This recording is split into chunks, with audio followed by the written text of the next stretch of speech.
acabou de chegar dos Correios. Nesse minuto, lacradazinho, tudo bem direitinho. E agora eu vou tentar abrir.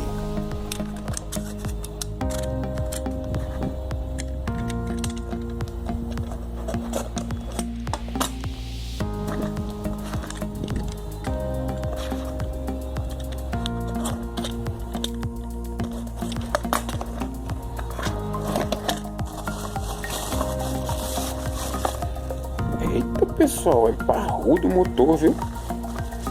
Achei que fosse menorzinho, mas não, tá aqui. Perfeito. Eixo 8 mm. Muito potente. Show, é exatamente o que eu estava esperando, viu? Aqui a caixinha vem com mais 3 conectores.